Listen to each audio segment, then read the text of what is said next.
The English Channel was black. Not the gentle darkness of evening, but the thick, impenetrable black of a moonless night over cold water. Beneath that darkness, 5,000 ships moved in near silence. Over 150,000 men stood packed on decks and sat strapped into aircraft, most of them knowing they might not see tomorrow. It was June 5, 1944, and the largest amphibious invasion in human history was about to cross 100 miles of open water toward a coast lined with concrete bunkers, artillery batteries, and 500,000 German soldiers who had been waiting for exactly this moment. Except they weren't waiting in the right place. This is the story of Operation Overlord, the D-Day landings at Normandy.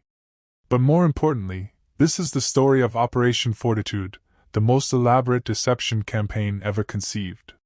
Because the success of D-Day didn't begin on the beaches. It began months earlier, in the minds of German commanders who were made to believe the invasion would come somewhere else entirely. The year was 1943. Nazi Germany controlled most of Europe. From the Atlantic coast of France to the gates of Moscow, from Norway to North Africa, Hitler's forces occupied territory containing over 250 million people. The Eastern Front was bleeding both Germany and the Soviet Union in a brutal war of attrition. Stalin demanded a second front in the West to relieve pressure on Soviet forces. But opening that second front meant invading Fortress Europe, crossing the English Channel and assaulting the most heavily defended coastline in history. Hitler's Atlantic Wall stretched from Norway to Spain, over 2,000 miles of fortifications. Concrete bunkers housed artillery and machine guns. Beach obstacles designed to rip apart landing craft lined the shore. Minefields covered approaches. Tank barriers blocked roads. And behind it all, millions of German soldiers waited. Allied planners faced an impossible problem. How do you land an army on a defended beach when the enemy knows you're coming and has had years to prepare? The answer required solving multiple problems simultaneously. Choose the right landing site. Assemble the necessary forces in secret. Deceive the enemy about your intentions. Achieve tactical surprise despite strategic inevitability. And execute the largest amphibious operation in history with enough force to survive the initial German response. Any one of these challenges could doom the invasion. Together, they seemed insurmountable. The first decision was where to land. Allied planners studied the French coast obsessively. The Pas-de-Calais was the obvious choice. Only 21 miles from Dover, it was the narrowest point of the English Channel. Landing at Calais offered the shortest crossing, the easiest supply lines, and the quickest route to Germany itself. Which is exactly why the Allies chose Normandy instead. Normandy was farther, over 100 miles across rough seas. The crossing would take longer, exposing the invasion fleet to German attack. Supply lines would be stretched dangerously thin.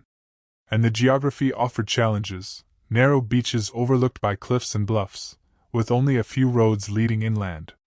But Normandy had critical advantages. It was less heavily defended than Calais. The beaches were suitable for landing large numbers of troops and vehicles. The Cotentin Peninsula offered the port of Cherbourg, which could be captured to supply the invasion. And most importantly, it was unexpected. German intelligence knew the Allies would invade. The question was where and when. If the Allies could convince Hitler the invasion would strike Calais, they might land at Normandy before German reinforcements could respond. This required deception on a scale never before attempted. The operation was codenamed Fortitude, and it became the most elaborate military deception in history. The plan had two components. Fortitude North would threaten Norway, forcing Germany to keep troops there. Fortitude South would convince Germany the main invasion would strike Calais, not Normandy. Fortitude South began with a ghost army. In southeastern England, opposite Calais, the Allies constructed the first United States Army Group, commanded by General George Patton. To the Germans, Patton was the most dangerous Allied commander, the one they feared most. His presence opposite Calais would signal where the invasion would come. Except Fusag didn't exist. It was an army of plywood, rubber, and lies. Inflatable tanks sat in fields, realistic enough to fool aerial reconnaissance. Fake landing craft, constructed from wood and canvas, floated in harbors. Dummy aircraft lined airfields.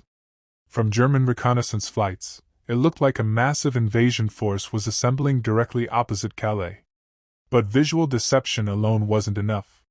Modern warfare depended on signals intelligence, intercepting and analyzing enemy communications. So Allied radio operators began broadcasting endless encrypted traffic, simulating the communications of an entire army group preparing for invasion.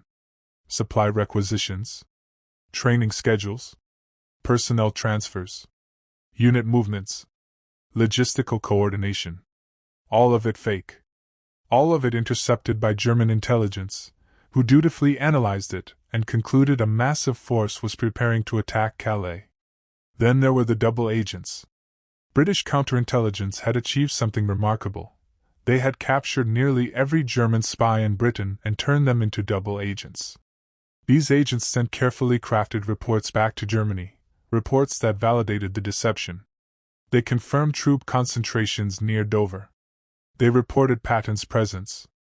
They described landing craft being assembled. They mentioned supply dumps being established. Every piece of false information was designed to reinforce German belief that Calais was the target. The Germans believed it. Hitler became convinced the main invasion would strike Calais.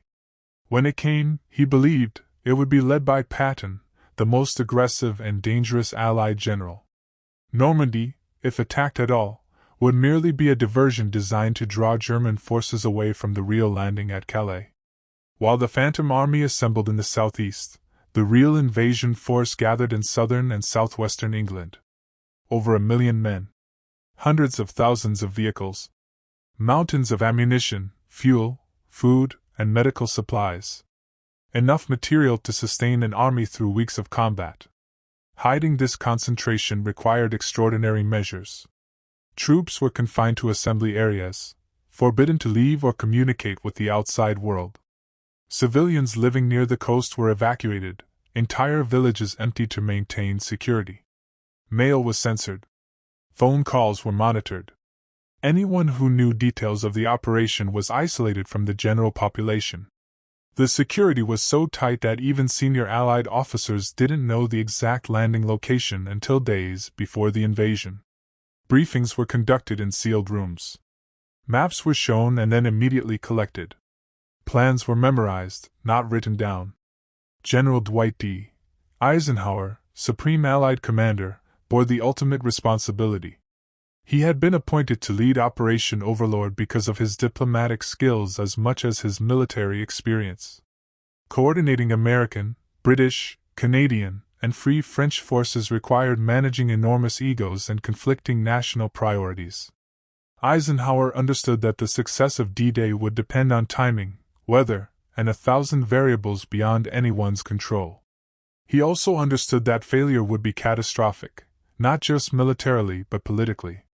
Failure could extend the war by years. It could fracture the alliance.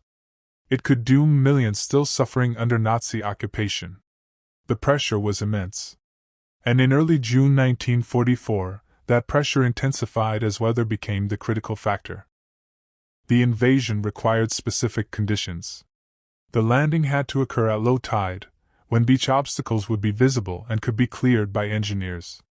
But it also needed to be after dawn, so naval gunfire could accurately target German positions. The moon needed to be full or nearly full, providing enough light for paratroopers to navigate when they dropped behind enemy lines. These conditions converged only a few days each month. In early June 1944, the window was June 5th, 6th, or 7th. After that, the next opportunity wouldn't come for weeks, giving Germany more time to strengthen defenses and potentially uncover the deception. But the weather refused to cooperate. A massive storm system moved into the English Channel. Wind and waves made landing impossible. Cloud cover would blind aircraft. The conditions were so bad that German commanders became convinced no invasion could possibly occur in such weather. On June 4th, Eisenhower made the agonizing decision to postpone. Ships already at sea were recalled. Men who had steeled themselves for combat had to stand down and wait, their nerves stretched even tighter. The delay was dangerous. Security might be compromised. Men might talk. The window might close entirely. Then, late on June 4th, meteorologists brought news. A brief break in the weather was predicted for June 6th. It wouldn't be ideal. Seas would still be rough. Cloud cover would hamper air support. But it might be enough. It might be the only chance. Eisenhower gathered his senior commanders. They debated through the night. Some argued the conditions were still too dangerous. Others insisted that further delay was more dangerous than rough seas. The decision was Eisenhower's alone. At 4:15 a.m. on June 5th, he made it. Okay, let's go. 3 simple words that launched the largest military operation in history. Within hours, thousands of ships began moving toward France. Aircraft loaded with paratroopers lifted off from airfields across England. Men checked their equipment one final time. Many wrote letters to families, letters that would be sent if they didn't return. Chaplains moved through the ranks, offering prayers and comfort. The plan called for a multi-phase assault. First, paratroopers would drop behind enemy lines hours before the beach landings, securing key objectives and disrupting German responses. Then, before dawn, naval bombardment would pound German positions. Finally, at dawn, the landing craft would hit the beaches in 5 locations along a 50-mile stretch of the Normandy coast. In the hours before dawn on June 6, 1944, over 13,000 Allied paratroopers climbed into transport aircraft. The American 82nd and 101st Airborne Divisions would drop near Utah Beach on the western end of the invasion zone. British 6th Airborne Division would drop near Sword Beach on the eastern end. Their missions were critical. Secure bridges to prevent German reinforcements from reaching the beaches. Destroy communication lines. Create chaos and confusion that would prevent coordinated German response. And hold, against whatever German forces might counterattack, until the seaborne invasion could link up with them. The flights across the channel were tense. Pilots flew low to avoid radar. Men sat in darkness, loaded with so much equipment some could barely move. Over the French coast, German anti-aircraft fire lit the sky. Planes were hit. Some exploded. Others limped on, trailing smoke. Then came the order, stand up and hook up. Paratroopers shuffled to the doors. Green lights flashed. They jumped into darkness and chaos. High winds scattered the drops across miles. Units were separated. Men landed far from their objectives, alone or in small groups, in unfamiliar territory. Some drowned when they landed in fields the Germans had deliberately flooded as a defensive measure, weighed down by equipment, unable to free themselves in the dark water. Others landed in trees and hung there, helpless targets for German patrols. Equipment bundles containing heavy weapons, radios, and medical supplies were lost. Entire units had to improvise, gathering whatever men they could find and moving toward whatever objective they could identify. Commanders found themselves leading men from different companies, even different divisions, none of whom had trained together. Despite the chaos, the paratroopers achieved something crucial: confusion. German commanders woke to reports of airborne landings across a wide area. They couldn't determine where the main attack was coming. Communications were disrupted. Roads were blocked. And small groups of Allied paratroopers, vastly outnumbered but highly motivated, fought defensive battles that tied down German forces far larger than themselves. At 5:50 a.m., the naval bombardment began. Over 1,200 warships opened fire on German positions along the Normandy coast. Battleships fired their massive guns from miles offshore, hurling shells the size of automobiles at concrete bunkers. Cruisers and destroyers moved closer, targeting specific fortifications, artillery batteries, and troop concentrations. The barrage was the heaviest in history. Thousands of tons of high explosives hammered German defenses. The noise was overwhelming, a continuous thunder that shook the ground and shattered glass miles inland. Smoke and dust rose in enormous clouds, obscuring the coast. But bombardment had limits. Many German positions were reinforced with thick concrete that shells couldn't penetrate. Others were positioned in ways that made them difficult to target from the sea. And some German defenders, dug deep into bunkers and trenches, simply endured the barrage and waited for it to end, knowing that when it stopped, infantry would be coming. At 6:30 a.m., the first wave hit the beaches. 5 landing zones stretched along 50 miles of the Normandy coast. From west to east, Utah, Omaha, Gold, Juneau, and Sword. American forces would assault Utah and Omaha. British and Canadian forces would take Gold, Juneau, and Sword. Each beach had unique characteristics and challenges. Each would write its own story in the blood of the men who fought there. Utah Beach, the westernmost landing zone, was assigned to the U.S. 4th Infantry Division.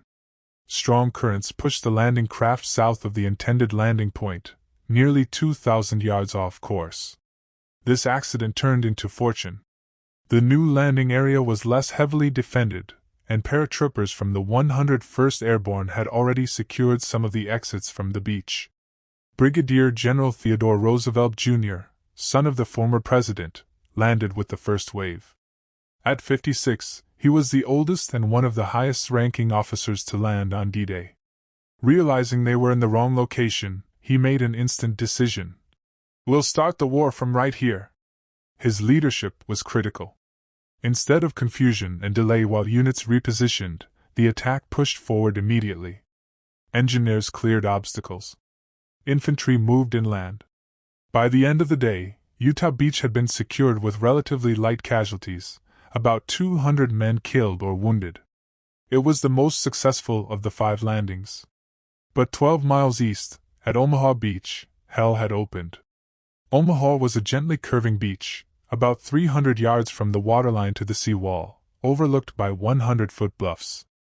German fortifications on those bluffs had clear, unobstructed fields of fire across the entire landing zone. The sector was defended by the German 352nd Infantry Division, a veteran unit that had been positioned there only weeks before, a fact Allied intelligence had missed. The pre-invasion bombardment at Omaha had largely failed.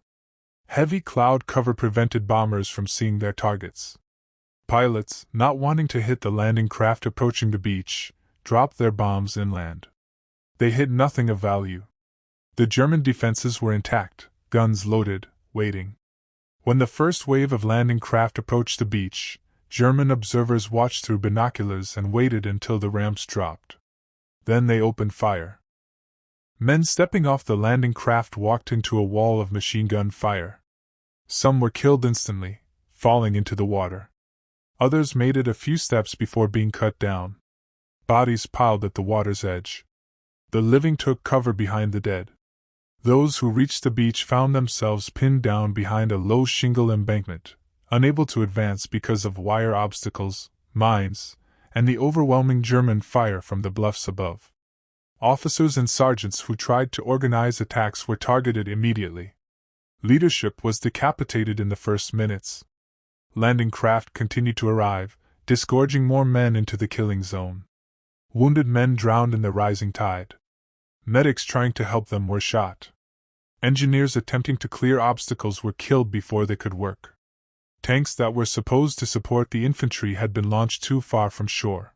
Most sank in the rough seas before reaching the beach. For 2 hours, the assault at Omaha Beach seemed on the verge of total failure.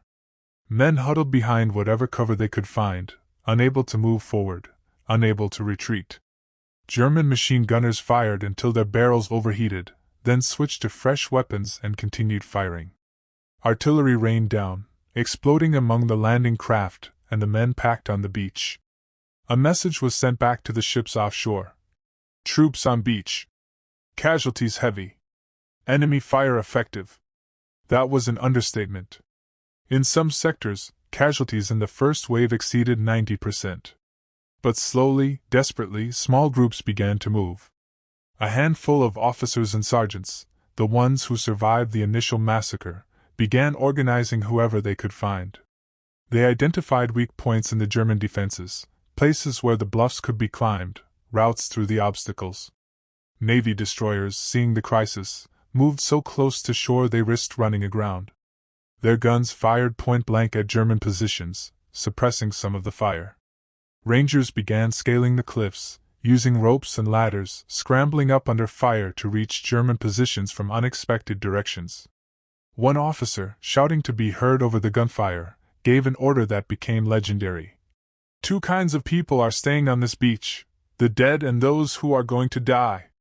Now let's get the hell out of here." It wasn't eloquent, but it worked. Men started moving. Not in organized waves, but in small groups, each one crawling, running, fighting its way up the bluffs. German defenders, surprised by the ferocity of these small attacks, began to fall back. Positions that had held all morning were suddenly overrun. By noon, small groups had breached the defenses. By mid-afternoon, more units were pushing inland. By evening, the beach was secure, though only a shallow beachhead had been established. The cost was staggering. Over 2,000 American casualties at Omaha Beach alone. Some units had been virtually wiped out. Entire companies had fewer than 20 men left from the 200 who landed. The beach was littered with destroyed equipment, burning vehicles, and bodies that would take days to recover. But they had done it. Against odds that seemed impossible, American forces had taken Omaha Beach. Farther east, British and Canadian forces faced their own challenges at Gold, Juno, and Sword Beaches. Gold Beach was assaulted by the British 50th Infantry Division. The beach was heavily defended, but British forces employed specialized armored vehicles that proved decisive. Hobart's funnies, as they were called, included tanks modified with flails to detonate mines, flamethrowers to clear bunkers, and bridges to cross obstacles. These specialized vehicles, which the Americans had largely declined to use at Omaha, made a critical difference. Engineers cleared paths through obstacles more quickly. Infantry had armored support almost immediately. By the end of the day, British forces had advanced several miles inland and were approaching their objective of capturing the city of Bayou. Juno Beach, assigned to the 3rd Canadian Infantry Division, saw some of the war's fiercest fighting. The Canadians landed slightly behind schedule, which meant the tide was higher and many of the beach obstacles were underwater, hidden and deadly. Landing craft struck mines and obstacles, exploding and sinking. Casualties in the first wave were heavy. But Canadian forces pushed through. Their determination was ferocious. Many were veterans of the disastrous 1942 Dieppe raid, where Canadian forces had been slaughtered in a failed beach assault. They were not going to fail again. By nightfall, Canadian forces had pushed deeper inland than any other Allied unit, advancing nearly 7 miles from the beach. Sword Beach, the easternmost landing, was taken by British 3rd Infantry Division, supported by Free French and British commandos. The plan called for rapid advance from Sword to capture the city of Caen on D-Day itself.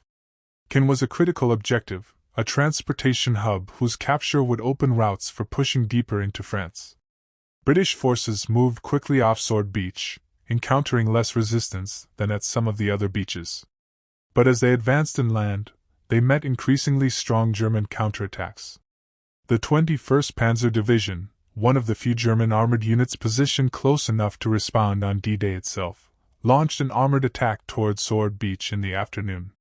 German tanks pushed to within sight of the invasion beaches before being stopped by a combination of British anti-tank guns, naval gunfire, and sheer weight of numbers. The attack was repulsed, but it prevented British forces from reaching Caen. The city wouldn't fall for another month, through some of the bloodiest fighting of the Normandy campaign. By nightfall on June 6, 1944, over 150,000 Allied troops were ashore in Normandy. The beachheads were shallow, disconnected from each other, and under constant German pressure. Success was far from certain. The lodgment could still be destroyed if German armored divisions struck before the Allies could reinforce. But the most critical fact was this: they were ashore. The Atlantic Wall had been breached. The impossible had been done. And the deception was still working. Even after the landings began, even as reports flooded into German headquarters of massive Allied assaults in Normandy, Hitler and his commanders remained convinced the real invasion was yet to come. They believed Normandy was a diversion, designed to draw German forces away from Calais, where Patton's army group would launch the true invasion. Hitler refused to release the armored divisions held in reserve near Calais. The 15th Army, the largest German force in France, remained opposite Calais for weeks, waiting for an invasion that would never come. When German commanders in Normandy begged for reinforcements, they were told to hold with what they had, because the reserves could not be risked. By the time Hitler realized his mistake, by the time he understood that Normandy was the main invasion and not a feint, it was too late. The Allies had poured hundreds of thousands of additional troops into France. The beachhead had been reinforced beyond any German ability to dislodge it. Operation Fortitude, the elaborate deception, had bought the Allies the time they needed. The fake army in southeast England, the phantom radio traffic, the double agents, all of it had paralyzed German decision-making at the critical moment. The cost of D-Day was immense. Over 4,400 Allied soldiers died on June 6. Thousands more were wounded. In the weeks and months that followed, casualties mounted into the tens of thousands. Entire towns in Normandy were reduced to rubble. French civilians died in the crossfire, their homes destroyed, their lives shattered. But the strategic result was undeniable. The Allies had established a foothold in France. Within weeks, over 2 million Allied troops would be fighting in France. Within a year, Nazi Germany would be defeated, its armies crushed between the Soviets advancing from the east and the Western Allies driving toward the Rhine. D-Day succeeded for many reasons. The courage of the men who stormed those beaches, many of them knowing they would probably die but going anyway. The meticulous planning that coordinated thousands of ships, tens of thousands of vehicles, and millions of pieces of equipment. The logistical miracle that assembled the invasion force in secret and delivered it across 100 miles of rough sea. But perhaps most critically, D-Day succeeded because of deception. Operation Fortitude convinced Germany to defend the wrong beaches, to keep reserves in the wrong locations, and to hesitate at the critical moment when immediate counterattack might have driven the Allies back into the sea. The lessons of D-Day echoed through military history.